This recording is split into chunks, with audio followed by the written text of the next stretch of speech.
உங்க கிருபைதான் என்னை தாங்குகின்றது. உங்க கிருபைதான் என்னை நடத்துகின்றது. உங்க கிருபைதான் என்னை தாங்குகின்றது. உங்க கிருபைதான் என்னை நடத்துகின்றது. கிருபையே கிருபையே மாறாத நல்ல கிருபையே. கிருபையே கிருபையே மாறாத நல்ல கிருபையே. உங்க கிருபைதான் என்னை நடத்துகின்றது. உங்க கிருபைதான் என்னை தாங்குகின்றது. ஆண்டவரே, உங்க கிருபை மாத்திரம் இல்லைன்னா நாங்க ஒன்றும் இல்லப்பா. உங்க கிருபை எங்களை பாதுகாப்பதற்காக நன்றி இயேசு சுவாமி.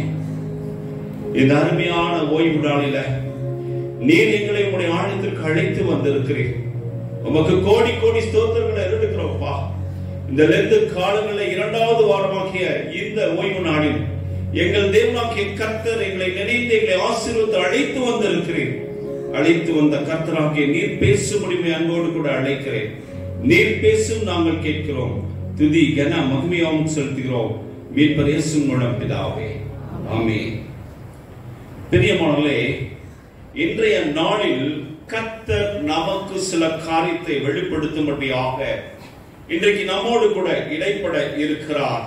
இன்றைக்கு நாம் வாசித்ததான வேத பகுதிகளை நீங்கள் பார்த்திருப்பீர்களானால், அதை நீங்கள் படித்துக் கொண்டே வந்திருப்பீர்களானால், ஆண்டவர் இன்றைக்கு தெளிவாக சில காரியங்களை குறித்து நம்மிடத்துல பேசி இந்த லெந்து காலங்களிலே வாழ்ந்து வருகிற நாம் வருகிற நாட்களில் எப்படி நடக்க வேண்டும் என்கிறதான ஒரு செய்தியை நமக்கு கொடுத்து நம்மை ஆசீர்வதிக்கும்படி அழைத்து வந்திருக்கிறார். சங்கீதம் 65:2 வாசிப்போமா? சங்கீதம் 65:2. ஜெபத்தை கேட்கிறவரே, மாம்சமான யாவரும் உம்மிடத்தில் வருவார்களாக. இந்த ஆலயத்திலே நாம் ஏன் வந்து அமர்ந்திருக்கிறோம்? எதற்காக இந்த ஓய்வு நாளை தேர்ந்தெடுத்து நாம் இந்த இடத்துல வந்திருக்கிறோம்? காரணம், கர்த்தர் நம்முடைய ஜெபத்தை கேட்கிற தேவனாய் இருக்கிறார். மாம்சமான நாம் யாவரும் இந்த இடத்திலே வந்து அமர்ந்து ஆண்டவரை நோக்கி, ஆண்டவரே, என்னுடைய பாடுகள், என் பிரச்சனைகள், என் வேதனைகள் எல்லாவற்றையும் எனக்கு ஆசீர்வாதமாய் மாற்றி தாங்கப்பா என்று சொல்லி கேட்கிறபடியாக இந்த ஆலயத்தில் வந்து நிற்கிறோம். எனவே ஜெபத்தை கேட்கிற தேவன் நம்மோடு கூட இருக்கிறார். பிரியமானவர்களே, நம்மை வழிநடத்துகிற தேவன் நம்முடைய ஒவ்வொரு காரியமும் ஆராய்ந்து அறிந்திருக்கிற கர்த்தராய் இருக்கிறபடியால் நாம் இன்றைக்கு ஆசீர்வதிக்கப்பட்டிருக்கிறோம். சுவிசேஷ பகுதியிலே மத்தேயு 7:7 வாசித்து பாருங்கள். மத்தேயு 7:7 சொல்லுகிறது, கேளுங்கள் அப்பொழுது உங்களுக்கு கொடுக்கப்படும், கேளுங்கள் அப்பொழுது கண்டடைவீர்கள், தேடுங்கள் கண்டடைவீர்கள். இங்கு தேடும்படியாக அழைக்கப்பட்ட நாம் கேட்கும்படியாக அமர்ந்திருக்கிறோம். நம் தேவாதி தேவனுக்கு உரிமையாக கேட்கும்படியாக இந்த ஆலயம் நமக்கென்று திறக்கப்பட்டு இந்த ஆலயத்தில் கர்த்தர் நம்மை ஆசீர்வதிக்கும்படியாக நம்மை அழைத்து வந்த தேவத்தில் நம்மை முழுமையாய் நம் இருதயத்தை ஒப்புக் கொடுக்கும் பொழுதுதானே ஆசீர்வாதத்தை சொந்தக்க முடியும். நம்முடைய ஜெபம் எப்படிப்பட்டதா இருக்க வேண்டும் என்பதைத்தான் ஆண்டவர் இன்று நம்மோடு கூட பேசும்படியாக இடைப்படுகிறார். பிரியமானவர்களே, நமக்கு கொடுக்கப்பட்ட ஒரு வாழ்க்கை ஒரே ஒரு வாழ்க்கை தான். எனவேதான் சங்கீதக்காரன் அழகாக சங்கீதம் 103:15-16 அழகாக அந்த வார்த்தையை சொல்லியிருக்கிறான். மனுஷனுடைய நாட்கள் புல்லுக்கு ஒப்பாய் இருக்கிறதே, வெளியின் புஷ்பத்தை போல் பூக்கிறான், காற்றல் மேல் வீசுவது அது இல்லாமல் போயிற்று, அது இருந்த இடமும் இனி அதை அறியாது என்று சொல்லுகிற இந்த மனித தத்துவத்தின் வாழ்க்கையை அறிந்து வாழ வேண்டிய நாம் எப்படிப்பட்ட ஜெபத்தோடு வாழ வேண்டும் என்று சொல்லி கர்த்தர் நமக்கு சில காரியங்களை வெளிப்படுத்தியிருக்கிறார். பிரியமானவர்களே, எனவேதான் நாம் அநேகர் நம்முடைய இருதயத்திலே கேட்டுக் கொண்டிருக்கிற ஒரே ஒரு கேள்வி என்னவென்றால், ஏன் என் ஜெபம் கேட்கப்படவில்லை? ஏன் என் ஜெபம் கேட்கப்படவில்லை? என் ஜெபத்திற்கு ஏன் பதில் இல்லை என்று சொல்லி அநேகர் இன்று ஓடிக்கொண்டிருக்கிறோம். இன்றைக்கு அநேகர் ஊழியக்காரரை நம்பி ஓடிக்கொண்டிருக்கிறோம். அநேகர் இண்டிவிஜுவல் பாஸ்டரை நோக்கி ஓடிக்கொண்டிருக்கிறோம். ஏன் ஆண்டவரே எனக்கு மட்டும் நடக்கல, ஏன் ஆண்டவரே நான் என்ன தவறு செய்தேன் என்று சொல்லி என் ஜெபம் கேட்கப்படாதபடிக்கு என்ன குறை இருக்குது என்று சொல்லி நாம் தீர்க்க தரிசன வார்த்தைகளுக்காய் ஓடிக்கொண்டிருக்கிறோமே. நம்மிடத்திலே குறைகளை வைத்துக் கொண்டு நாம் ஏன் மற்றவர்களை நாடி தேடி ஓட வேண்டும்? நாம் வாசிப்போம் யோவான் 9:31. நாம் வேதத்தை வாசிக்கும் பொழுது பாருங்களேன், அழகாக ஆண்டவர் நமக்கு சில வார்த்தைகளை கொடுத்திருக்கிறார். யோவான் அப்பொழுது இயேசு காணாதவர்கள் காணும்படியாகவும் காண்கிறவர்கள் குருடராய் இருக்கும்படியாகவும் நியாயத்தீர்ப்புக்கு நாள் இந்த உலகத்திலே வந்தேன். பாவிகளுக்கு தேவன் செவி கொடுக்கிறதில்லை. யாருக்கு செவி கொடுப்பதில்லை? பாவிகளுக்கு தேவன் செவி கொடுக்காத பொழுது எப்படி நம்முடைய ஜெபத்தை அவர் ஏற்றுக்கொள்வார்? நம்மிடத்திலே நம்முடைய இருதயத்திலே பாவத்தை வைத்து பாவ சிந்தையை வைத்து வாழ்கிற பொழுது எப்படி நம்முடைய ஜெபம் கேட்கப்படும்? எனவே நான் பாவிகளுக்கு தேவன் செவி கொடுப்பதில்லை. நம்முடைய தவறு நம்மிடத்துல இருக்கும் பொழுது இந்த ஆலயத்துல வந்து நாம் மனதார நம்மிடத்துல ஆண்டவரிடத்துல வந்து ஒப்பு கொடுத்து ஜெபிப்பதில்லை. ஆண்டவரே, இந்த வாரத்தில் நான் தவறு செய்திருக்கிறேன், அறிந்தோ அறியாமலோ தெரிந்தோ தெரியாமலோ நான் தவறு செய்திருக்கிறேன், ஆண்டவரே நான் பாவம் செய்திருக்கிறேன், என்னை மன்னியும் என்று சொல்லி கேட்பதற்கு நம்முடைய இருதயம் ஆண்டவரை நோக்கி பார்ப்பதே இல்லை. மாறாக இந்த உலகத்தின் ஆசைகளுக்கும் இச்சைகளுக்கும் ஓடுகின்ற ஓட்டத்தில் ஓடிக்கொண்டு எந்த பாவமானாலும் அதையும் நாம் பெற்றுக்கொண்டு அதையும் அனுபவித்துக் கொண்டு வாழும் பொழுது எப்படி நம்முடைய ஜெபம் கேட்கப்படும்? பிரியமானவர்களே, எனவேதான் வேதம் சொல்கிறது, பாவிகள் தேவன் கண்டுகொள்வதே இல்லை. எனவே நாம் பாவத்திலே நிற்கிறோம் என்பதை உணரும்படியாக நாம் நம்மை ஒப்புக் கொடுத்து ஆண்டவரிடத்துல மனதார் ஒப்புக் கொடுக்கும் பொழுது ஆண்டவர் மிகப்பெரிய ஆசீர்வாதத்தை தருகிறார். யோவான் 14:14 வாசிப்போமா? யோவான் 14:14 நீங்கள் என் நாமத்தினாலே எதை கேட்டாலும் நான் அதை செய்வேன். செய்கிறேன் சொல்லல, செய்வேன். நம்முடைய ஆண்டவர் என்றைக்குமே பாசிட்டிவ் ரிசல்ட் தான் கொடுப்பார், என்னைக்கு நெகட்டிவ் ரிசல்ட் கொடுக்க மாட்டார். எனவே அவருடைய நாமத்தில் நாம் எதை கேட்டாலும் அவர் செய்து தருவதற்கு ஆவலுள்ள தேவனாய் காத்திருக்கிறார். நம்முடைய ஜெபத்தை அங்கீகரிக்கிற தேவனாய் இருக்கிறார்.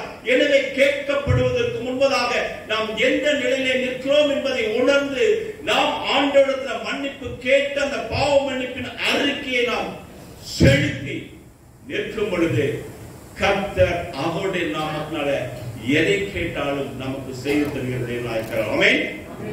இப்படிப்பட்ட தேவனை பெற்றிருக்கிற நாம் அவரை மறந்து இந்த உலகத்தோடு கூட வாழும் பொழுதுதானே நம்முடைய ஒவ்வொரு காரியம் தள்ளி போகிறது.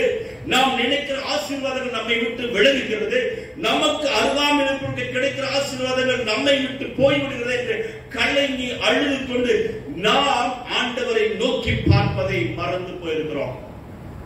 இந்த லேட்டு காலத்துல கர்த்தர் நமக்கும் அவருக்கும் உள்ள உறவை புதுப்பிக்கும்படியாக, நம்முடைய ஜெப வாஞ்சையை மேன்மைப்படுத்தும்படியாக கர்த்தர் கொடுத்த கிருபை நாளாகிய இந்த தபசு காலத்தில் நாம் எதை செய்து கொண்டிருக்கிறோம்? இந்த 46 நாட்கள் என்று சொல்லுகிற தவ காலத்துல நாம் உபவாசம் இருந்து ஜெபிக்கிறோமா? சரி, வாரத்துக்கு ஒரு நாள் உபவாசம் இருக்கிறோமா? அல்லது இந்த நாட்களிலே பரிசுத்த நாட்களாக இருக்கிற பரிசுத்த வாரத்தில் உபவாசம் இருந்து ஜெபிக்கிறோமா? சிந்தித்து பாருங்கள். எதற்காக இந்த 46 நாட்கள் ஆண்டவர் நம்மை கடைபிடிக்கும்படி அவரோடு கூட பங்கு பெறுகிற ஆயத்தத்தில் நிற்கும்படியாக ஒரு ஆசீர்வாதத்தை அளித்த தேவனை மறந்து இன்றைக்கும் உலகத்தோடு கூட ஓடிக்கொண்டே இருக்கும் பொழுது எப்படி ஆசீர்வாதத்தை பெற்றுக்கொள்ள முடியும்? பிரியமானவர்களே, எனவேதான் மிக மிக கடுமையான வார்த்தைகளை சொல்லி ஆண்டவர் நம்மை தம் பக்கம் திருப்பும்படி அழைக்கிறார். நாம் வாசித்த வேத பகுதி ஏசாயா 51:59 1-2 வசனங்களை வாசிப்போமா? இதோ ரட்சிக்க கூடாதபடிக்கு கர்த்தருடைய கை குறுகி போகவும் இல்லை, கேட்க கூடாதபடிக்கு அவருடைய செவி மந்தமாகவும் இல்லை. நன்றாய் கவனித்துக் கொள்ளுங்கள். கர்த்தருடைய கண்கள் இந்த பூமியில இஷ்டம் போல உலாவிக் கொண்டிருக்கிறது. கர்த்தருடைய பார்வையில எந்த மனுஷனும் எந்த மனுஷியும் மறைக்கப்பட முடியாது. நம்முடைய ஒவ்வொரு செய்திகளும் ஒவ்வொரு நாளும் கர்த்தர் கணக்கு பார்த்துக் கொண்டிருக்கிறார். எனவேதான் சொல்கிறார், இதோ ரட்சிக்க கூடாதபடி என்னுடைய கை குறுகி போகல, நீங்க தான் என் கைக்குள்ள வருவதற்கு உங்களை விட்டு கொடுக்கலையே என்று ஆதங்கமாய் கர்த்தர் சொல்லுகிறார். என் கையில ஆசீர்வாதத்தை வச்சிருக்கிறேன், அதை பெற்றுக் கொள்வதற்கு தகுதியற்று நீங்கள் இந்த உலகத்தின் வேஷம் தரித்து சாத்தானுக்குரிய காரியங்களை ஈடுபட்டு போகும் பொழுது எப்படி என் கர்த்தர் ரட்சிப்பை பெற்றுக் கொள்ள முடியும்?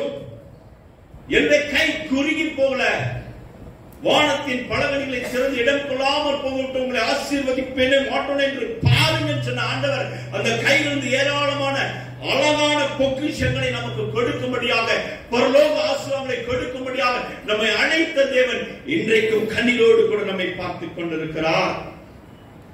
நாம் பேசுகிற, கர்த்தரிடத்தில் அழுது விண்ணப்பிக்கிற ஒவ்வொரு விண்ணப்பத்தையும் அவர் செவி கேட்டுக் கொண்டிருக்கிறது. அவர் காதுகள் மந்தமாகவில்லை, நம் காதுகள் மந்தமாகி போய்விட்டது. எத்தனை ஊழியக்காரர்கள் வந்தாலும், எத்தனை விதமான செய்திகளை கேட்டாலும், இன்னும் நான் என் பழமையில என்னுடைய பாரம்பரியத்தில் என் ஜென்ம சுவாபத்தை விட்டு மாற்ற மாட்டேன் என்று சொல்லி வாழ்கிற வாழ்க்கையில் நிற்கும் பொழுது எப்படி நாம் ஆசீர்வதிக்கப்பட முடியும்? எப்படி நம் ஜெபம் கேட்கப்படும்? 2வது வசனத்தை பார்ப்போம். உங்கள் அக்கிரமங்களே உங்களுக்கும் உங்கள் தேவனுக்கு நடுவாக பிரிவினை உண்டாக்குறது. நான் இங்க அக்கிரமம் செஞ்சேன், அவன் தப்பு பண்ணா அதுக்கு நான் என்ன பண்ணேன்? பதிலுக்கு செய்தேன். அவன் செய்ததால் நான் செய்தேன். அவன் செய்வது அக்கிரமம், அதற்கு மாறாக நாமும் செய்வது அக்கிரமம் என்று தெரிந்தோ நாம் செய்கிற அக்கிரமத்திலும் தான் நமக்கும் தேவனுக்கும் நடுவாக பிரிவினை நாமே உண்டாக்கி கொண்டிருக்கிறோம். யோசித்து பாருங்க, பக்கத்து வீட்டுக்கார சண்டைக்கு வந்தா, பக்கத்து வீட்டுக்கார ஏதோ ஒரு பிரச்சனை கொண்டு வந்தா, நம்ம ஒரு பிரச்சனை கொண்டு போய் நமக்குள்ளா இருக்கிற அன்பை கசந்து மோந்து பார்த்து இன்றைக்கு நம்முடைய வாழ்க்கை எப்படி இருக்கிறது? நாமே பிரிவினையை உண்டாக்கி கொண்டிருக்கிறோம். கர்த்தருக்கும் நமக்கும் உள்ள ஒரு உறவிலே, நாம் செய்கிற அக்கிரம சிந்தையில நாமே பிரிவினையை உண்டாக்குகிறோம். அடுத்ததாக, உங்கள் பாவங்களே அவர் உங்களுக்கு செவி கொடாதபடி அவருடைய முகத்தை உங்களுக்கு மறைக்கிறது. நம்முடைய பாவம், நம்முடைய பாவங்கள் என்ன என்பது நமக்கு தெரியும். இது பாவமா அப்படின்னு நம்ம கேட்கிற மக்களா இருக்கிறோம். செய்யறதே துணிகரமான ஒரு காரியம், இது பாவமா? ஏன்னா அது பாவமே இல்லை நமக்கு. இப்படி எத்தனையோ காரியங்களை நாம் செய்து கொண்டிருக்கிறோம். கணவன் மனைவிக்கு தெரியாமல் செய்கிற காரியம், மனைவி கணவனுக்கு தெரியாமல் செய்கிற காரியம், பிள்ளைகள் பெற்றோருக்கு தெரியாமல் செய்கிற காரியங்கள் இன்றைக்கு பாவமாய் போகிறது. என்றைக்கு இந்த செல்போன் ஆப் வந்ததோ அன்றே நம்முடைய பிள்ளைகள் நம்மை விட்டு விலகி இருக்கிறார்கள். நம் பிள்ளைகள் பாவத்துக்கு நேராய் கடந்து போகிறார்கள் என்பதை எந்த பெற்றோரும் கண்டுகொள்வதில்லை. வாலிப பிள்ளைகளை பெற்றெடுத்திருக்கிற நாம் நம்முடைய பிள்ளைகளோட செல்போனை என்னைக்காவது ஆராய்ந்து பார்த்திருக்கிறோமா?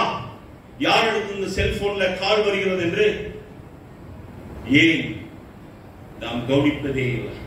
நம்முடைய பிள்ளைகள் மீது நாம் அளவிடுந்த பாசம் வைத்திருக்கிறோம். ஆனாலும் நம்முடைய பிள்ளைகளை கண்காணிப்பதில் நாம் கண்காணியா இருக்க வேண்டும். ஏனென்றால் இன்றைக்கு ஆணுடைய பெயரை பெண்ணுடைய பெயராய் போட்டுக் கொண்டு அந்த கான்டாக்ட் லிஸ்ட்ல இன்றைக்கு எத்தனை பெண்களும் ஆண்களும் மாற்றி போட்டுக் கொண்டிருக்கிறார்கள் என்பதை தயவு செய்து அறிந்து கொள்ளுங்கள். இப்படிப்பட்ட சின்ன சின்ன பாவங்கள் தான் இன்றைக்கு செல்போன் வழியாக இன்றைக்கு நம் குடும்பங்கள்ல இன்றைக்கு நம் உறவுகளை பிரித்துக் கொண்டிருக்கிறது. எனவேதான் இங்கு வேதம் சொல்லுகிறது, அவர் உங்கள் பாவங்களே அவர் உங்களுக்கு செவி கொடாதபடி அவருடைய முகத்தை உங்களுக்கு மறைக்கிறது. அவர் மறைக்கலைங்க, நம்ம மறைக்க வச்சிட்டோம். ஆண்டவருடைய முகத்தை மறைத்தது யார்? நாம் தானே. எனவேதான் கர்த்தர் மிகுந்த வேதனையோடு சொல்கிறார், இந்த தவ காலத்திலாவது என் பிள்ளைகளை என்னை நோக்கி பாருங்கள் என்று சொல்லி. இன்றைக்கு எத்தனை பேர் காலையில ஜெபித்தீர்கள்? தயவு செய்து உண்மையாய் கையை தூக்குங்கள். இன்றைக்கு எத்தனை பேர் காலையில ஜெபித்தீர்கள்? உங்களுக்கு ஜெபிப்பதற்கு முடியலையோ? பிறகு எதற்கு ஆலயத்திற்கு வருகிறீர்கள்? ஏன் இந்த ஆலயத்தில் நிற்கிறீர்கள்? இந்த வேதத்தை படிப்பதற்கு உங்களுக்கு நேரம் இல்லை, உங்களுடைய ஆன்மீகத்தை 2 நிமிஷம் ஜெபிப்பதற்கு உங்களுக்கு நேரம் இல்லைன்னா பிறகு ஏன் நாம் கிறிஸ்துவனாய் வாழ வேண்டும்? பிறகு கர்த்தர் தம்முடைய முகத்தை மறைக்காமல் என்ன செய்வார்? எதை கேட்டாலும் உங்களுக்கு கிடைக்காதுங்க. என்ன வகையான காசு சென்றாலும் உங்களுக்கு ஒண்ணுமே பலிக்காமல் போகும். கர்த்தர் மிகுந்த வேதனையோடு கூட துக்கத்தோடு கூட தன் முகத்தை அவர் உங்கள் முன்பதாக நிறுத்துவதாக திரும்பிக் கொண்டிருக்கிறார். ஒரு 2 நிமிஷம் ஜெபிக்க முடியல. ஆண்டவரே, இந்த ஓய்வு நாளை கொடுத்தீரே, உமக்கு நன்றி ஆண்டவரே. இந்த ஓய்வு நாளில் என் குடும்பத்தை பாதுகாத்துக் கொள்ளும், என் திருச்சபை ஆசீர்வாதம் என்று சின்ன ஜெபம் கூட பண்ண முடியலையா? வேதத்திலே ஒரு அதிகாரத்தை படிப்பதற்கு நமக்கு நேரம் இல்லை என்றால் இந்த உலகத்தில் எதை சாதித்துக் கொண்டிருக்கிறோம்? இதுதான் அடுத்த வசனம் சொல்கிறது. 3ஆம் வசனம், ஏனென்றால் உங்கள் கைகள் இரத்தத்தாலும் உங்கள் விரல்கள் அக்கிரமத்தாலும் கரைப்பட்டிருக்கிறது. இந்த கை, இந்த பைபிளை தொழினாவே நீங்க செய்கிற தவறு. இந்த பைபிளை தொடாமல் இந்த கைக்கு என்ன வேலை? உங்கள் கைகள் இரத்தத்தாலும் உங்கள் விரல்கள் அக்கிரமத்தாலும் கரைப்பட்டிருக்கிறது. உங்கள் உதடுகள் பொய்யை பேசி உங்கள் நாவு நியாயக்கேட்டை வசனிக்கிறது. பொய்ய அழகாக பேசுகிறோம். பொய் பேசுன்னு சொல்லாதீங்க, எல்லாருமே பொய் பேசுறோம். இன்க்ளூடிங் நானும் தான் சொல்றேன். இந்த செல்போன் வந்த பிறகு நம்முடைய வார்த்தைகள் இன்றைக்கு மாறி போயிற்று. சர்ச்சுக்கு வந்துட்டீங்களா? தோ பக்கத்தில் நிற்கிறேன். பிரதர் ஐயர் உங்களுக்காக காத்திருக்காரு. இதோதான் வந்துட்டு வண்டி நிறுத்திட்டு இருக்கேன். அப்பொழுதுதான் வண்டியை வீட்டுல ஸ்டார்ட் பண்ணுவாரு. அக்கா சீக்கிரம் வாங்க, கோயிலுக்கு போலாம். அப்பொழுதுதான் சாரி மாத்திட்டு இருப்பாங்க. யாரை காணுங்க இடத்துல வந்திருக்கிறோம்? இன்றைக்கு நான் இங்கு 8:40 வருகிறேன். எனக்கு முன்பாக ஒரு சில ஸ்திரீகள் இங்கு அமர்ந்து ஜெபித்துக் கொண்டிருந்தார்கள். என் இருதயம் பூரிப்பாய் இருந்தது.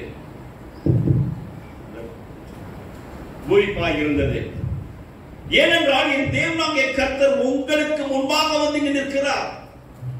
என் மகன், என் மகள் என்ன ஜெபத்தை கேட்டு இங்கு நிற்க போறாளோன்னு ஆண்டவர் நம்மை பார்த்து இங்கு அமர்ந்திருக்கிறார்.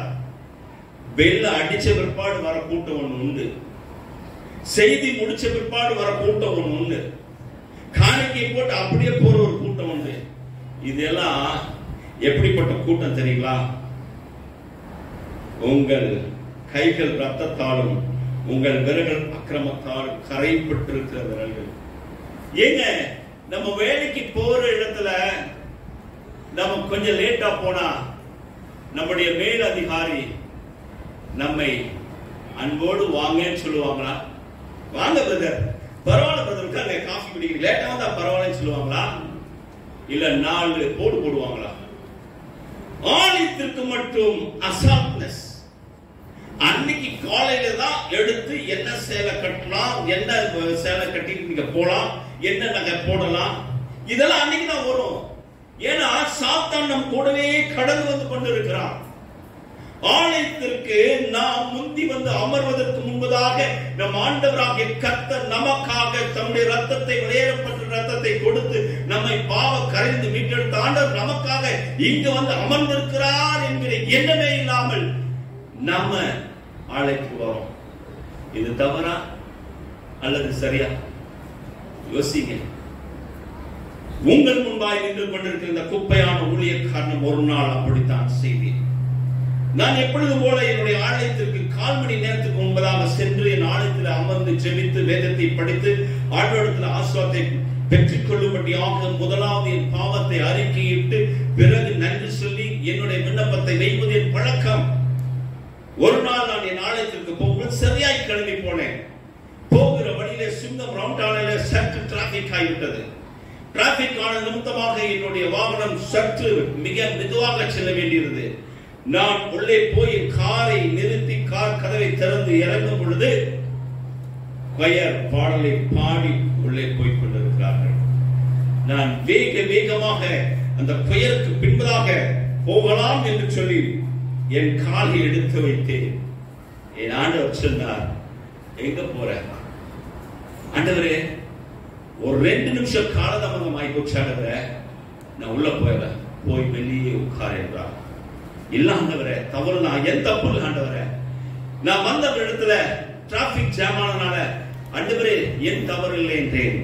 என் ஆண்டவர் மன்னிக்கவில்லை, வெளியே அமர் என்றார்.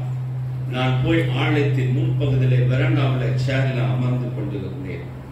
போகிறவர்கள் வருபவர்கள் என்னை பார்த்து சொன்னார்கள், ஊழியக்காரனே வந்து வெளியே உட்கார்ந்து இருக்கான், இது எனக்கு தேவையா? ஊழியக்காரனே வெளியே உட்கார்ந்து இருக்கான், அப்புறம் நம்ம என்னடா லேட்டா வந்தேன்னா லேட்டா வராட்டி என்ன என்று கிண்டலாய் கேலியாய் பேசின அந்த வார்த்தைகள் என் இதயத்தை தொலைத்த பொழுதுதான் கர்த்தர் இந்த வார்த்தை சொன்னார், உன்னுடைய செவி உங்களுக்கு செவி கூடாதபடி நான் முகத்தை உனக்கு மறைத்தேன். அப்படின்னா நம்ம எப்படிங்க வரணும்? கொஞ்சம் யோசிச்சுங்களேன். ஒரே வாய்ஸ்ல வைங்க, ஏன்னா ரொம்ப இதாகுது. அடுத்த வசனம்,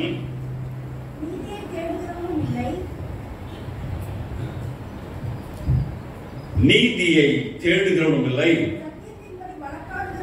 சத்தியத்தின்படி வழக்காடும் இல்லை, மாயை நம்பி அபத்தமானதை பேசுகிறார்கள், தீமையை கற்பம் தரித்து அக்கிரமத்தை பெறுகிறார்கள். மிகுந்த வேதனையோடு சொல்கிறார், நீதியை தேடுகிறவன் இல்லை.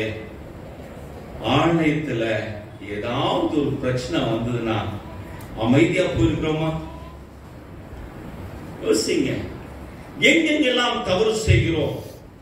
ஆலயத்திலே முதலாவது தவறு செய்கிறோம்.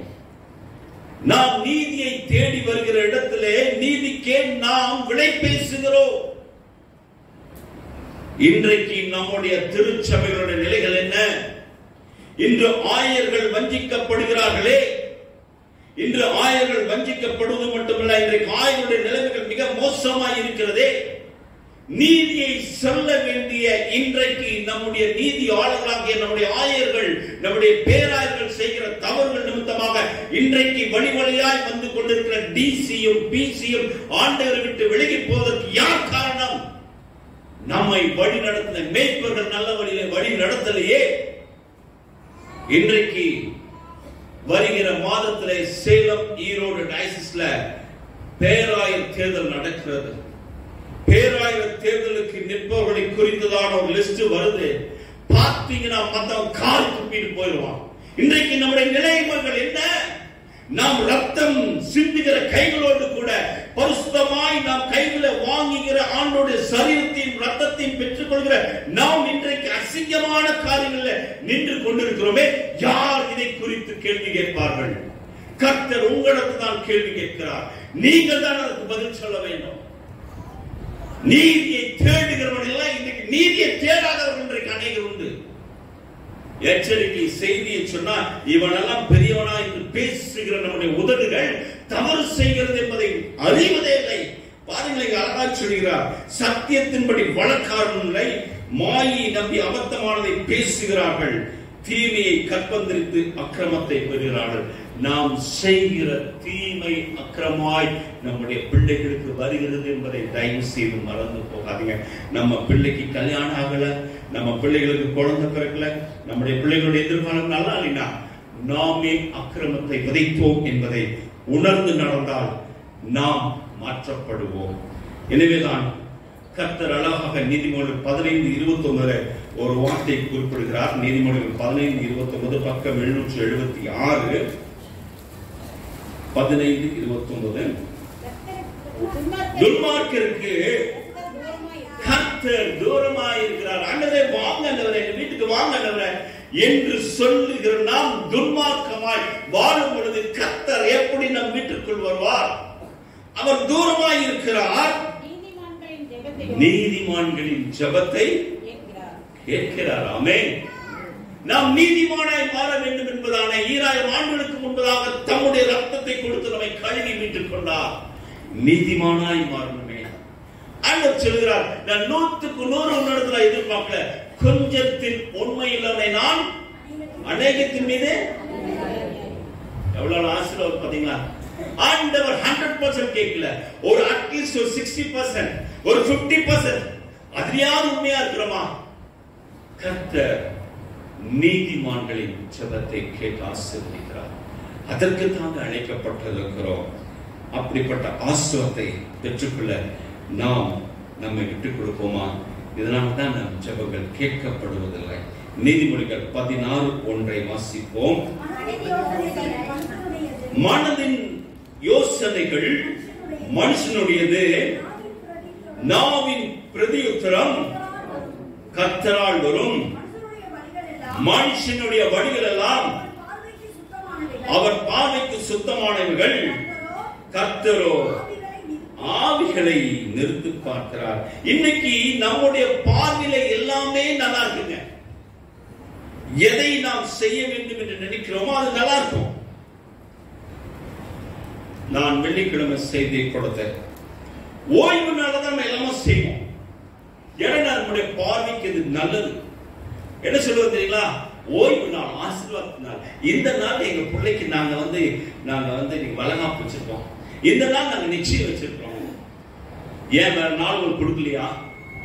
ஆண்டவர் கொடுத்த 7 நாட்களும் ஆசீர்வதிக்கப்பட்ட நாட்கள். நம்முடைய பிள்ளைகளுக்கு திருமணம் எப்ப பார்க்கிறோம்? கேலண்டர் எடுத்து நல்ல நேரம், கெட்ட நேரம், ராகு கேது இதெல்லாம் பார்க்கிறோமா இல்லையா? தயவு செய்து இல்லை என்று சொல்லாதீர்கள். இன்றைக்கு முகூர்த்த நாட்களை பார்த்து நாம் இன்றைக்கு நம்முடைய பிள்ளைகளுக்கு தேதிகளை நாம் இன்றைக்கு பொருத்தி பார்க்கிறோம். எங்கே போனது? ஆண்டவர் நமக்கு கொடுத்த 7 நாட்கள் நல்ல நாட்கள் என்கிற விசுவாசம் நம்மை விட்டு போனதே. மனுஷனுடைய வழிகள் எல்லாம் அவன் பார்வைக்கு சுத்தமான, நமக்கு எல்லாமே சுத்தமா தான் இருக்கும். என் மகளுக்கு நான் திருமணம் செய்த நாள் என்று பாத்தீங்கன்னா அது வந்து எந்த விதமான நல்ல நாளும் இல்ல, எந்த விதமான அந்த டைமிங்கும் இல்லை. என் மகள் திருமணத்தை என் ஆண்டவர் நடத்தி கொடுத்தார். அன்பிற்குரிய சகோதரன் பால் தினகரன் அவருடைய துணைவியார் என் மகள் திருமணத்துக்கு வந்தாங்க. ஏன் சொல்கிறேன்? பாருங்களேன், நான் இந்த தேதியை பிக்ஸ் பண்ணி பால் அண்ணனிடத்துல சொல்லுகிறேன், இந்த தேதியில நான் இருக்கேன், நான் வரேன், நாளைக்கு நான் சவுத் கொரியா கிளம்புறேன். நான் தேதிகளை பார்த்தா, நான் இந்த டேட்டை பார்த்தா பிக்ஸ் பண்ண இல்லை. ஆண்டவர் காண்பித்தால் இந்த தேதி முடிந்தது.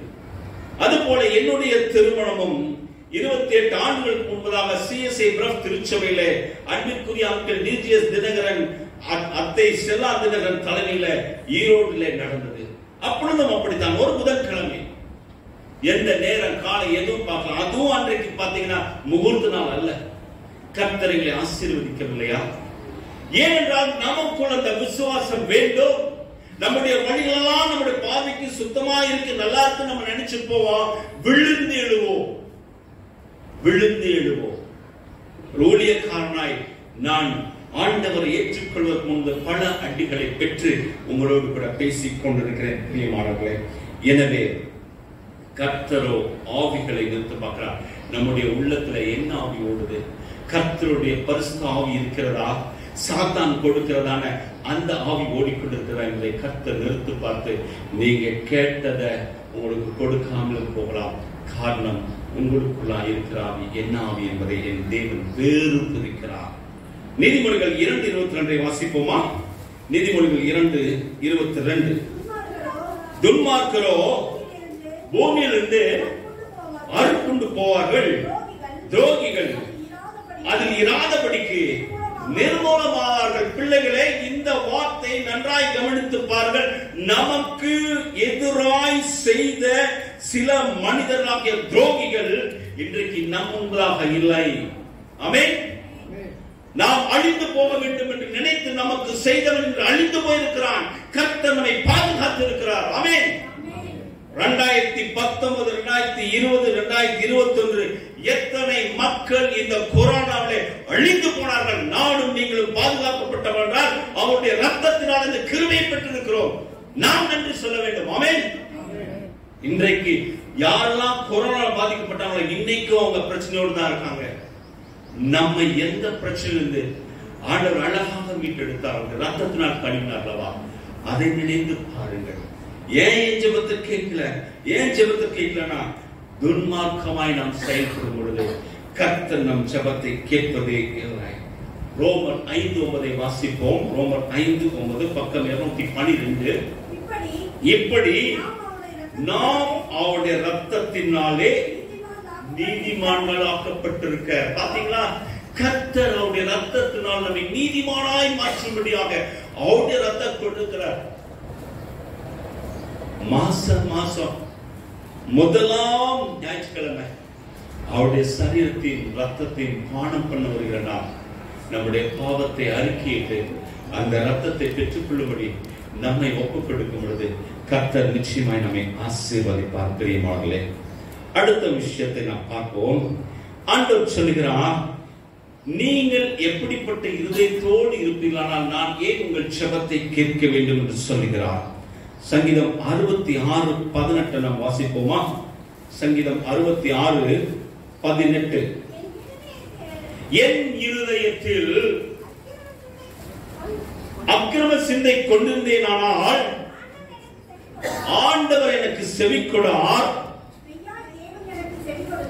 மெய்யாய் தேவன் எனக்கு செவி கொடுத்தார், ஜெபத்தின் சத்தத்தை கேட்டார். பாருங்களேன், நம்ம என்னதான் தவறு செய்தாலும் ஆண்டவரிடத்துல போய் ஒரு நிமிஷம் மன்னிப்பு கேட்டு, ஆண்டவரே என்னை மன்னிச்சிடும், நான் அறிந்தோ அறியாமலோ தெரிந்தோ தெரியாமலோ நான் தவறு செய்துட்டேன் ஆண்டவரே என்று சொல்லி நாம் கதறி கேட்கும் பொழுது ஆண்டவர் நம் ஜெபத்தின் சத்தத்தை கேட்டு நம்மை ஆசீர்வதிக்க காத்திருக்கிறார். ஆமென். ஏன்னா அவர் அப்பாங்க. பிள்ளைகள் நாம் தவறு செய்வதை ஆண்டவர் தயவாய் மன்னிக்கிறார். நம்ம அப்பா மன்னிக்கவே மாட்டாங்க. பரம தகப்பனாகிய நம்முடைய ஆண்டவர் மன்னிக்கிற தேவனாய் இருக்கிறபடியால் நாம் ஆண்டவரிடத்தில் ஒப்புரவாக வேண்டும். நம்ம சகோதர சகோதரத்துல ஒப்புரவாகும் போது எப்படி ஆண்டவரிடத்தில் ஒப்புரவாக போறோம்? அதானே நமக்கு பெரிய ஒரு பிளஸ் பாயிண்ட். அவங்களே நான் போல நீ போய் ஆண்டவர்கிட்ட போறதா? எங்கு தவறு செய்கிறோம் என்பதை தயவு செய்து நினைத்து பார்க்க வேண்டும். பிரியமானவர்களே, நாம் செய்கிற துரோகமான காரியங்கள், நம்முடைய எண்ணங்களிலே ஏற்படுகிறதான மாசுள்ள காரியங்கள் எல்லாம் கர்த்தர் பார்வைக்கு அருவருப்பானவை என்பதை நாம் அறிந்து கொள்ள வேண்டும். 2 நாளாகமம் 7:14 வாசிப்போமா? 2 நாளாகமம் 7:11 பக்கம் 551.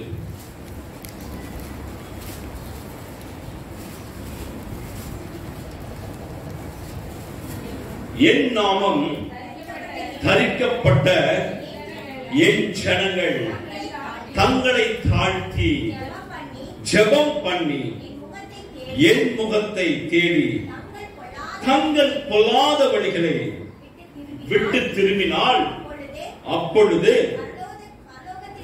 பரலோகத்தில் இருக்கிற நான் கேட்டு அவர்கள் பாவத்தை மன்னித்து அவர்கள் தேசத்திற்கு சேமத்தை கொடுப்பேன். ஆமென். நம்ம பாவத்தை மன்னிக்கிறாரு. நாம் வாழ்கிற இந்த கோயம்புத்தூர் பட்டணத்தை ஆசீர்வதிக்கிறேங்கிறாரு. நாம் வாழ்கிற தேசத்தை ஆசீர்வதிக்கிறேங்கிறாரு. நாம் நம்முடைய பொல்லாத வழிகளை விட்டு திரும்ப வேண்டுமே. ஒவ்வொரு நாளும் நாம் சிந்தித்து பார்க்கணும்.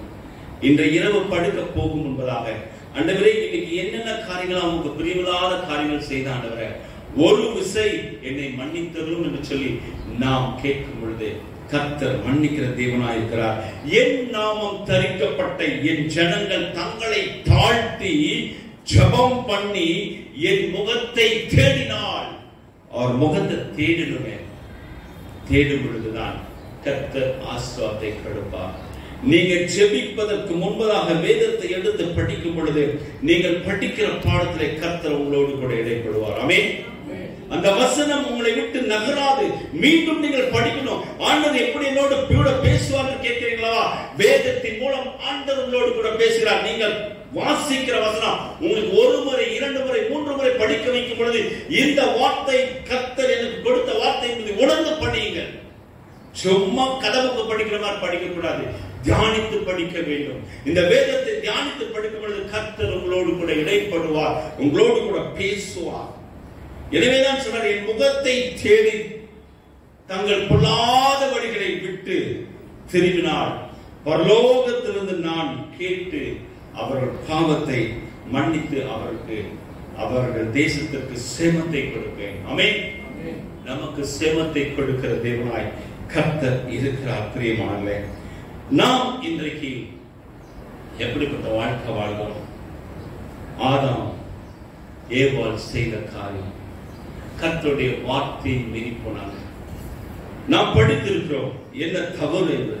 கர்த்தர் விளக்கின கனியை புசிக்க கூடாது, இதை புசித்தால் நீங்கள் சாகவே சாவீர்கள் என்று சொன்ன ஆண்டவருடைய வார்த்தையை விட்டு மீறி சாத்தான் சொல்றான், நீ இதை சாப்பிட்டா உங்க கண்கள் திறக்கும், நீங்க தேவதூதர்களை போல இருப்பீர்கள் என்று சாத்தான் சொன்னதை கேட்டு மனுஷீக வார்த்தையை அந்த மனுஷியும் செய்த தவறு நிமித்தமாக இன்றைக்கு சந்ததியாய் நாம் பாவத்திற்குள்ளாய் விழுந்து கிடக்கிறோம். தேவ சாயலாய் உண்டாக்கினார். அவர் அவனுக்கு தன்னுடைய சுவாசத்தை கொடுத்து ஆசீர்வதித்த அந்த தேவ மகன் கர்த்தரின் வார்த்தையை விட்டு விலகி சாத்தானுடைய வார்த்தைக்கு கீழ்ப்படிந்த நிமித்தம் பாவம் இன்றைக்கு நம்மை ஆண்டு கொண்டிருக்கிறது. சரி, அவன் தான் தவறு செய்தான். அதற்கு பின்பதாக அவனுடைய பிள்ளைகள் காயினுடைய நிலைமை என்ன? தன் சொந்த சகோதரனை கர்த்தர் அவனுடைய எல்லா விளைபொருட்களையும் ஆசீர்வதித்து அதை அங்கீகரித்ததை பார்த்த அவனுடைய இருதயம் பொறாமையினால் கொழுந்து விட்டு எரிந்து ஆபேலை என்ன செய்தான்? கொலை செய்தான்.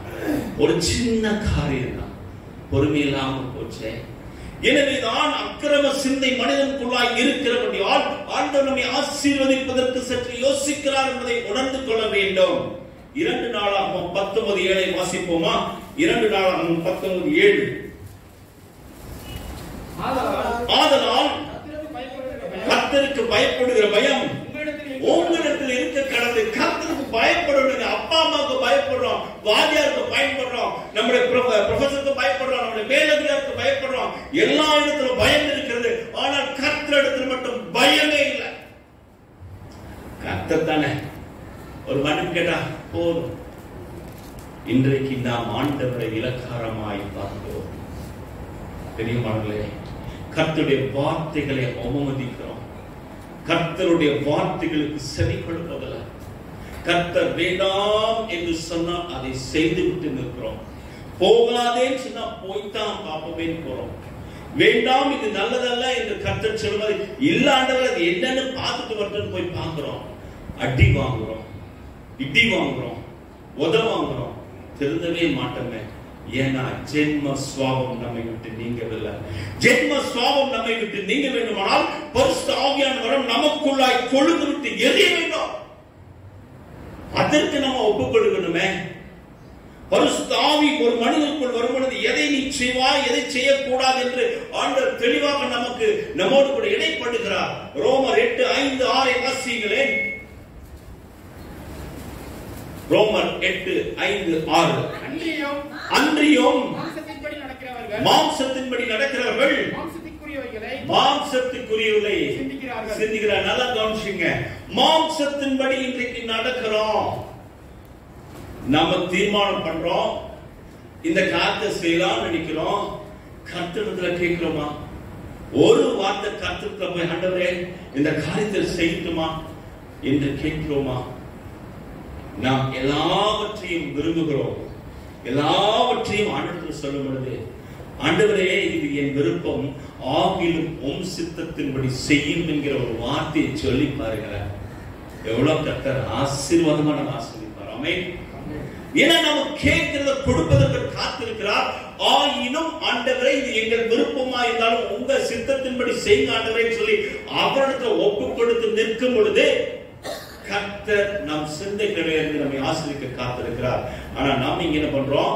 மாம்ச சிந்தை நடக்கிறோம். படிக்கிறது ஆவியின்படி நடக்கிறவர்கள் ஆவிக்குரியவர்களை சிந்திக்கிறாங்க. கர்த்தருடைய ஆவி இருந்தனா கர்த்தர் நம்மோடு இடைப்படுவார். மகனே, இங்கே நிற்காதே, இங்கே நீ போகாதே.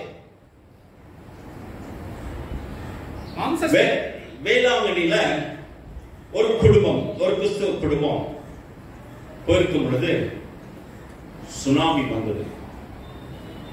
அந்த மகள் 8 மாத நிறை மாத கர்ப்பிணி. திடீரென்று வெள்ளம் வந்ததால் அவளால் ஒன்றும் பண்ண முடியல. புருஷன் விட்டுட்டு போயிட்டான், கூட வந்து விட்டுட்டு போயிட்டாங்க. அப்ப இந்த மகள் ஆண்டவரே, உம்மை நோக்கி வந்தாப்பா, உம்முடைய ஆலயத்துக்கு வந்திருக்கேன், என்னை விட்டுட்டு எல்லாம் போயிட்டாங்க ஆண்டவரே, நீர் என்னை பாதுகாத்துக் கொள்ளுங்க என்று சொல்லி ஆண்டவரத்தில் ஒரு நிமிஷம் மாத்திரம் அந்த மகள் ஜெபித்தாளாம். அந்த சுனாமி அலைகள் பேரலைகள் நோக்கி வந்த பொழுது இவளுக்கு முன்பதாக ஒரு பெரிய மரம் வந்து நின்றாம். அந்த மரத்தை கட்டிப்பிடித்து நின்றாலாம். அவள் பாதுகாக்கப்பட்டாள். இது உண்மை. ஆமென். ஒரு சின்ன ஜெபம். அவன் புருஷன் என்ன கடைசியில தேடி பார்த்தா அவன் புருஷன் எல்லாம் தண்ணிக்குள்ள போயிட்டாங்க. இந்த மகள் மாத்திரம் பாதுகாக்கப்பட்டாள். ஒரு சின்ன ஜெபம். நாமும் பத்திரமாய் போக வேண்டும், பிரயாணம் பண்ண வேண்டும். தொலைதூரம் போகிறோமே, ஒரு நிமிஷம் ஆண்டவரத்துல ஜெபித்து போயிருக்கோமா? யோசிக்கல. சின்ன சின்ன காரியங்களுக்காக போகும்போது கூட ஜெபித்து போனேன் மனைவி எனக்கு அடிக்கடி சொல்லுவா. ஆனா நான் தான் கொஞ்சம் திமிரா போவேன். ஒரு முறை என் மனைவி சொன்னா, ஜெபம் பண்ணிட்டு போங்கப்பா. அட பக்கத்து கடைக்கு தான் நான் போறேன். இல்லப்பா ஜெபம் பண்ணி போங்க. அட இந்த கடைக்கு தான் போறேன், எதுக்குப்பா? போகும் பொழுதே மண்டையில் அடிவாங்க. சரி, அதையும் மீறி லிப்டுக்குள்ள போனேன். லிப்ட் வந்து அடிச்சுட்டு பாருங்க அந்த கையில. கிட்டத்தட்ட 2 மாதம் கை போகல. திரும்பி வா, அந்த மண்ணை பச்சோம் நான் பண்ண நீங்க பண்ணிக்கிறேன். செய்கிற தவறை உணர்த்தும் பொழுது ஏற்றுக்கொள்ள முடியாத ஜென்ம சுவாபம் நம் சுவாபம். ஏன்னா நீங்க அப்படித்தாங்க வாழ்ந்துட்டு இருக்கிறோம். கிறிஸ்துவை சுமப்பதில்லை. மாறாக உலக காரியங்களை இருதயத்திற்குள் சுமந்து தோல்ல சுமந்து வாழ்ந்துட்டு இருக்கும்போது ஆசீர்வாதங்களை நாமே இழந்து போகிறோம். படிக்கிறது மாம்ச சிந்தை மரணம், ஆவியின் சிந்தையோ. கர்த்தர் இந்த ஆவியின் சிந்தைக்கு தான் நம்ம அழைச்சிருக்கிறாரு. மாம்ச சிந்தையில நம்ம போகாத, நீ மரணத்தை பாப்பேன்னு சொல்லி ஆண்டவர் தெளிவாய் நமக்கு வார்த்தை கொடுக்கும் பொழுது மாம்ச சிந்தையில தான் போவேன், அப்படித்தான் செய்வேன். செஞ்சு அடி வாங்குறாங்க. யோசிச்சு பாருங்க, எங்கெல்லாம் அடி வாங்கிருக்கோம் யோசனை பண்ணுங்க. எங்கெல்லாம் நமக்கு பிரச்சனை வந்து யோசனை பண்ணுங்க. வேலை செய்யறதுல பிரச்சனை, நம்ம எந்த இடத்துல தவறு செய்யணும் உணர்ந்து கொள்ள வேண்டும். ஒரு ஓய்வு நாள் என்று இப்படித்தான் ஆலயத்துக்கு போயிட்டு வந்தது பாடு நான் போய் கறி எடுக்கிற அவசரத்துல ஜெபம் பண்ணாம போனேன். போயிட்டு திரும்பி வந்து கார் நிறுத்தின கார் அப்படியே காம்பவுண்ட் அடிச்சு ஃப்ரண்ட் டோர் சுத்தமா முடிஞ்சு போச்சு. வண்டியை பார்த்த எனக்கு அழுக வந்துச்சு. என் மனைவி சொன்னா, கறி வாங்குற அவசரம் ஜெபம் பண்ணாம கூட போவீங்களா? பிரியமானதுல விளையாட்டுக்கா சொல்ல, அனுபவத்தே. சுமார் 10,000 ரூபாய் அந்த டோருக்கு செலவு பண்ணேன். ஒரு நிமிஷம் ஜெபம். ஏசப்பா, கறி வாங்கி வர போறோம்ப்பா, என்னை பத்திரமா அழைச்சிட்டு போங்கன்னு கேட்கலாமா? மஞ்சள் பையன் தூக்கிட்டு ஞாயிற்றுக்கிழமையானா வேகமா சர்ச்சை முடிச்சு ஓடுறமே, ஒரு ஜெபம் மட்டும் ஓடுறமா பண்ணுனேன். அடிவாங்க. மாம்ச சிந்தை வரணும். ஒருவேளை நான் வண்டி எடுத்து போயிருக்கும் போது ஏதாவது ஒரு ஆக்சிடென்ட் ஆயிருந்தா என்ன ஆக இருக்கும்? மாம்ச சிந்தை வரணும். ஆவியின் சிந்தையோ ஜீவன் சொன்னா அதற்கு தாங்க அழைக்கப்பட்டிருக்கோம். அந்த ஆவியின் சிந்தைக்கு நேரம் வர நம்ம ஒப்பு கொடுப்போமா? இந்த ரோமர் 8 மெதுவா நீங்க வீட்டில் உட்கார்ந்து படிச்சு பாருங்க. கர்த்தர் உங்களோடு கூட நிறைவாய் பேசுவார். அடுத்ததாக நாம் செய்ய வேண்டிய 2வது காரியம், சந்தேகத்தோடு ஜெபிப்பதை தூக்கி எறியுங்க. அதாவது விசுவாசம் இல்லாத ஜெபித்தீங்கன்னா பதிலே வராது. விசுவாசமா ஜெபிக்கணும். ஆண்டவர் சொல்கிறார், என் நாமத்தினாலே எதை கேட்கிறீர்களோ அதை பெற்றுக் கொள்வீர்கள். கேளுங்க, கொடுப்பார். வெள்ளிக்கிழமை செய்திகள் சொன்னேன். எங்களுடைய செய்திகள் அனைத்தும் அபிஷேக தேவன் மினிஸ்ட்ரிஸ் அப்படின்னு இங்கிலீஷ்ல டைப் பண்ணீங்கன்னா யூடியூப்ல வரும். வெள்ளிக்கிழமை நான் சொன்னேன், ஒரு சின்ன ஒரு ஆசை தான், அதே சமயத்துல அது ஒரு பேராசை. அதே இன்னொரு சமயத்துல அந்த பாதுகாப்பு வேணும்னு சொல்லிட்டு நான் ஊழியத்தின் நிமித்தமாய் கடந்து போகிறேன் சேலத்துக்கு. அப்போ நான் போய் பஸ் ஸ்டாப்ல நிற்கிறேன், லட்சுமண் பஸ் ஸ்டாப்ல. ஏசப்பா, காந்திபுரத்துலேருந்து சேலம் பஸ் எனக்கு வரணும், அது ஏசி பஸ் வேணும், அதுவும் பைபாஸ் பஸ் வரணும், அந்த பஸ்ல எனக்கு ஒரு இடத்தை கொடுக்கணும்ப்பா. சரி, ஜெபிச்சாச்சா? ஆண்டவர் இன்னொரு ஆசைப்பா, அதுல 3 பேர் உட்கார ஒரு சீட் எனக்கு கிடைக்கணும் ஆண்டவரே. சரின்னு கொடுத்தாச்சு. ஏறி உட்கார்ந்தேன். அதோட நின்றுமா வண்டி புறப்படுத்து. ஏசப்பா நீ கொடுத்தீங்க, நன்றி ஆண்டவரே. இந்த பஸ் நீ வந்து பீலமேடு தாண்டி சென்னிமலை வரைக்கும் ஆட்கள் ஏற்றுவாங்க, தயவு செய்து யாரும் ஏற வேண்டாம்ப்பா, நான் மட்டும் தனியாக உட்கார்ந்து போன் கேட்ட. கர்த்தர் அதை நிறைவாய் செய்து கொடுத்தார். ஆமென். என்னுடைய சுயநலம், அதே சமயத்தில் கொரோனா காலம், பயம், கர்த்தர் கேட்டேன், கர்த்தர் செய்தார். திரும்பவும் சேலத்து வரும்போது அதே மாதிரி நடந்தது. கர்த்தர் சொன்னார், மகனே, என் நாமத்தில் நீ எதை கேட்டாலும் செய்து முடித்தார்களா. வந்து என் மனதில் சாட்சி சொன்னேன். ஒரு சின்ன ஜெபம் தான், அதற்கு ஆசீர்வாதம். எனவே விசுவாசம் இல்லாமல் ஜெபித்தால் அது நமக்கு கிடைக்கவே கிடைக்காது. யாக்கோபு 1, 6, 7, 8 வசனங்களை வாசிப்போமா? பக்கம் 312. ஆனாலும் அவன் எவ்வளவாகிலும் சந்தேகப்படாமல் விசுவாசத்தோடு கேட்க கடவன். சந்தேகப்படுகிறவன் காற்றினால் அடிபட்டு அலைகிற கடலின் அலைக்கு ஒப்பா இருக்கிறான். கடல் எல்லாம் வந்துட்டு போகும், அதுக்கு என்னைக்குமே நான் ஸ்டாப் தான். அது மாதிரி நம்ம சந்தேகப்பட்டு விசுவாசம் இல்லாம எதை கேட்டாலும் நாம் பெற்றுக்கொள்ள முடியாது என்பதை நாம் அறிந்து செயல்பட வேண்டும். 7ஆம் வசனம், அப்படிப்பட்ட மனுஷன் தான் கர்த்தரிடத்தில் எதையாகிலும் பெறலாம் என்று போட்டார்களா ஒரு அடி. யாக்கோபு என்ன இருக்கிறது பார்த்தீங்களா? அப்படி சந்தேகம் வந்து நீ கேட்காத. நீ கேட்டு கர்த்தரை அடித்தாரானால் அது உனக்குத்தான் அசிங்கம். நீ கேட்கவே கேட்காத. ஏன்னா நீயே சந்தேகமா விசுவாசம் இல்லாம நீ கேட்கிற, அப்புறம் எப்படி உனக்கு நடக்கும்? அழகா சொல்கிற, அப்படிப்பட்ட மனுஷன் தான் கர்த்தரிடத்தில் எதையாகிலும் பெறலாம் என்று நினையாதிருப்பானாக. 8ஆம் வசனம் படிப்போம். இரு மனம் உள்ளவன் தன் வழிகளில் எல்லாம் நிலையற்றவனாய் இருக்கிறான். என்னைக்குமே ஒத்தையாரட்டைய பார்க்கிறது. போலாம், நடந்தா பார்க்கலாம், போலாம், நமக்கு காரியம் வச்சா நம்ம அதை செஞ்சுட்டு வரலாம். இன்றைக்கு அப்படித்தான் அநேக கிறிஸ்தவர்கள் இன்றைக்கு வாழ்ந்து கொண்டிருக்கிறோம் பிரியமானவர்களே. ஏன்னா நம்முடைய மனது ஒரு மனதா இல்லை, இரு மனதா இருக்கிறது. ரைட் ஆர் ராங் செய்யலாம் தான் நினைக்கிறோம். ரைட் பகுதியில போவதற்கு நம்முடைய இருதயம் விட்டுக் கொடுப்பதில்லை. நாம் எந்த வழியில போக வேண்டாம் என்று நினைக்கிறோமோ அதே வழியில போவதற்கு தான் நம்முடைய இருதயம் இன்றைக்கு ஓடிக்கொண்டிருக்கிறது. சரி, அடுத்ததான ஒரு ஜெபம், மன்னிக்கப்படாத ஜெபம். இன்னைக்கு நாம் அநேகரை மன்னிப்பதே இல்லை. இன்னைக்கு அவர்கள் செய்த தவறுகளை குறித்து குறை பேசிக் கொண்டேதான் இருக்கிறோம். நம்ம வீட்டுல குறை இருக்குமே இல்லைன்னு சொல்லல, நம்முடைய சகோதர சகோதர பிரச்சனைகளுக்கு இல்லைன்னு சொல்லல, நம்முடைய ஆளுத்துல பிரச்சனைக்கு இல்லைன்னு சொல்லல, நம்முடைய பிசி டிசி ஒவ்வொருக்குள்ள கருத்து வேறுபாடு இல்லைன்னு சொல்லல. இவை அனைத்தும் மன்னிக்கப்படாத பொழுது, நாம் அந்த மன்னிப்பை ஆண்டவரை கேட்காத போது நம்முடைய ஜெபம் கேட்கப்படாது. இப்படிப்பட்ட ஜெபங்களை உபவாசங்களை ஏறெடுக்கிற அந்த பிள்ளைகளுடைய வாஞ்சையை விண்ணப்பத்தை என் தேவன் அறிந்திருப்பாரோ அறிந்திருக்க மாட்டாரோ சொல்லுங்க. அப்ப கர்த்தருக்கு தெரியுமில்ல, அடைய நான்சி இன்னைக்கு இவ்வளவு நாள் ஜெபம் பண்றா, இதுக்காக ஜெபம் பண்றான், எஸ்தர் இதுக்காக ஜெபம் பண்றாங்க என்று ஆண்டவர் நம் பெயரை அறிந்து நமக்கு ஆசீர்வாதத்தை கொடுக்க காத்திருக்கும் போது நாம் வாரத்தில் 2 நாள் உபவாசம் இருக்கப்பா, வாரம் டெய்லி நான் சர்ச்சில் போய் ஆர்டர் ஜெபம் பண்ணிட்டு வரப்பா. இந்த பெருமையை பீத்திக் கொண்டு ஜெபிக்கிற ஜெபம் தகாத விதமான ஜெபம் என்பதை அறிந்து கொள்ளாமல் வாழ்ந்து கொண்டிருக்கிறோம். படிங்களா? என் சம்பாத்தியத்திலெல்லாம் தசமபாகம் செலுத்தி வருகிறேன்.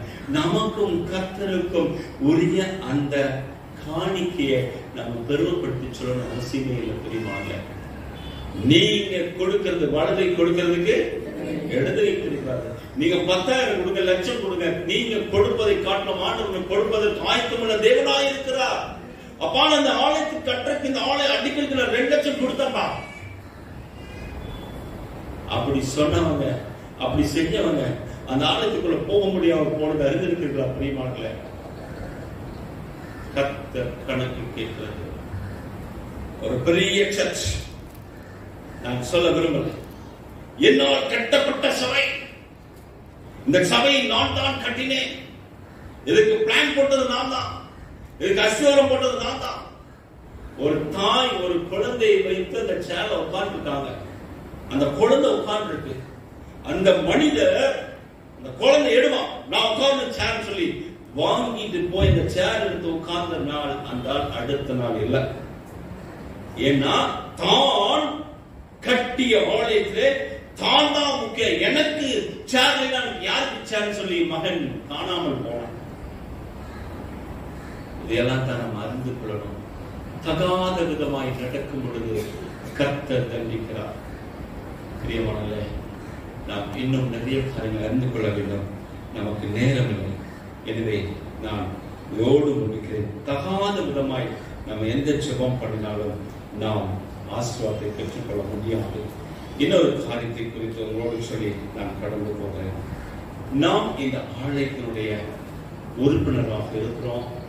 உறுப்பினராக இல்லாதவர்கள் தயவு செய்து நீங்க மெம்பர் ஆகுங்க. இந்த ஆலயம் கர்த்தரால் ஏற்படுத்தப்பட்ட ஆலயம். நீங்க இந்த ஆலயத்தினுடைய குடும்பத்துல ஒரு பங்காளராக இருக்கிறீங்க. அப்படிப்பட்ட நீங்கள் இந்த ஆலயத்துக்காக செபிக்கும்படி கர்த்தர் உங்களோட பேசுவார். இந்த ஆலயம் கர்த்தரால் உருவாக்கப்பட்டது, அது உங்களுக்கு இன்னும் கொடுக்கப்பட்டது. இந்த ஆலயத்துல பின்புறமாய் உள்ள பகுதியை நாம் வாங்கி இந்த ஆலயத்தை நாம் விரிவுபடுத்த வேண்டும் என்று சொல்லி நீங்கள் விரும்புகிறீர்கள் அல்லவா? உங்கள் ஜெபம் கேட்கப்படும், உங்கள் துக்கம் சந்தோஷமாய் மாறும் என்கிற வேத வசனத்தின்படி இந்த ஆலயத்தில் பின்புறத்தில் இருக்கிற இடத்தை நாம் பெற்றுக் கொள்ளும்படி கர்த்தர் நிறைவாய் நம்மை ஆசீர்வதிப்பதற்கு உங்க ஜெபம் வேணுங்க. நீங்க ஜெபிக்காமல் போனால் எப்படி அந்த இடத்தை பெற்றுக்கொள்ள முடியும்? ஜெபியுங்கள். கொடுப்பதற்கு உங்கள் கரங்களை நீங்க உற்சாகப்படுத்தி கொடுங்க. கர்த்தர் நிறைவாய் ஆசீர்வதிப்பார். நம்ம ஜெபம் மட்டும் போதாதுங்க, நிறைவாய் கொடுப்பதற்கு நாம் அழைக்கப்பட்டிருக்கிறோம். கர்த்தர் கொடுத்தார், கர்த்தர் எடுத்தார். கர்த்தருடைய நாமத்துக்கே ஸ்தோத்திரம் என்று யோபு தன் பிள்ளைகளை பரிசுத்தமாய் வைத்து கர்த்தருக்கு ஒப்புக் கொடுத்தான். அப்படிப்பட்ட பிள்ளைகள் காணாமல் போனாங்க. ஆனால் இரட்டத்தனையாக திரும்ப பெற்ற பொழுது அவனுடைய குமார்த்திகள் படி யாருமே அழகில்லை, எல்லாம் இரட்டத்தனையாக கொடுக்கப்பட்டது. எனவே செபிக்கிற ஜெபத்துல நாம் செல்லுகிற இந்த ஆலயத்திற்கு செபிக்க வேண்டும், இந்த தேசத்திற்கு செபிக்க வேண்டும், நம் உறவுகளுக்கு செபிக்க வேண்டும், ஊழியருக்கு செபிக்க வேண்டும், ஆயருக்கு செபிக்க வேண்டும், பிஷப்மாருக்கு செபிக்க வேண்டும். நம்முடைய தேசம் ரட்சிக்கப்பட ஜெபிக்க வேண்டும். அதான் கர்த்தர் உங்களிடத்தில் என்னிடத்திலும் மிக அதிகமாக எதிர்பார்க்கிறார். நாம் ஜெபிப்போமா? நம்முடைய ஜெபம் தகாத விதமாக இருக்கக்கூடாது. நம்முடைய ஜெபம் ஆண்டுக்கு பிரியமாய் இருக்க ஜெபமாய் இருக்க அக்கிரம சிந்தையை நம்மை விட்டு நீக்கி விடுவோம். கர்த்தருக்கு பிரியமாய் நடக்க நம்மை ஒப்புக் கொடுப்போமா? ஏனென்றால் கர்த்தர் நம் மீது அன்பு கூறுகிறார், கர்த்தர் நம்மை நேசிக்கிறார், கர்த்தர் நம்மை மறவாத நினைக்கிறார். அப்படிப்பட்ட தேவனை நோக்கி நம்முடைய கண்களை ஏறெடுப்போமா? மனவாங்கள் நினைத்தீரையா, மனதார நன்றி சொல்வே, மனதார நினைத்தீரையா, மனதார நன்றி சொல்வே. இரவும் பகலும் என்னை நினைத்து இதுவரை நடத்தினீரே. இரவும் பகலும் என்னை நினைத்து இதுவரை நடத்தினீரே. நன்றி நன்றி ஐயா, கோடி கோடி நன்றி ஐயா, நன்றி நன்றி ஐயா, கோடி கோடி நன்றி ஐயா. மனவாழ்வு நீரையா, மனதார நன்றி சொல்வே. ஆமாண்டவரே, நீர் எங்களை மறவாமல் நினைத்திருந்தால் இந்த ஆசீர்வாதத்தை பெற்றிருக்கிறோம். இன்று வரை சுகமாய் வாழ, இன்று வரை வளமாய் வாழ இன்று வரை எங்கள் கைகளில் பிரயாசத்தை சாப்பிட, இன்று வரை எங்கள் போக்குவரத்தை தேவன் ஆசீர்வதித்து தர நீர் எங்களை மறவாமல் நினைத்தது நிமித்தம் இந்த ஆசீர்வாதம் பெற்றிருக்கிறோம்ப்பா. எங்கள் சிந்தைகள் மாம்சீக சிந்தைகளாக இல்லாதபடிக்கு ஆவிக்குரிய சிந்தைகளை பெற்றுக்கொண்டு ஜீவனும் சமாதான வாழ்க்கை வாழ எங்கள் ஜெபங்கள் ஆண்டவரை திருத்தப்படட்டும். தகாத விதமான ஜெபம் வேண்டாம், அக்கிரம சிந்த ஜெபம் வேண்டாம் என்று சொல்லி நீர் எங்களோடு கூட பேசி நம்முடைய வார்த்தைகள் உங்கள் இருத்துக்குள் பேசட்டும் ஆண்டவரை. எங்களை காத்து வழிநடத்தும். என்றால் நீர் எங்களை காண்பவர், எங்களை காண்பவர், எங்களோடு கூட இருப்பவர், எங்களை சுமந்து செல்கிற தேவன். நம்முடைய அன்பின் கரங்களை ஒப்புக் கொடுக்கிறோம். காத்து வழிநடத்தும் பொறுப்படுத்திக் கொள்ளும். மீட்பர் இயேசுவின் மூலமாகவே. ஆமென். பிரியமானவர்களே, கடந்த 3 நாட்கள்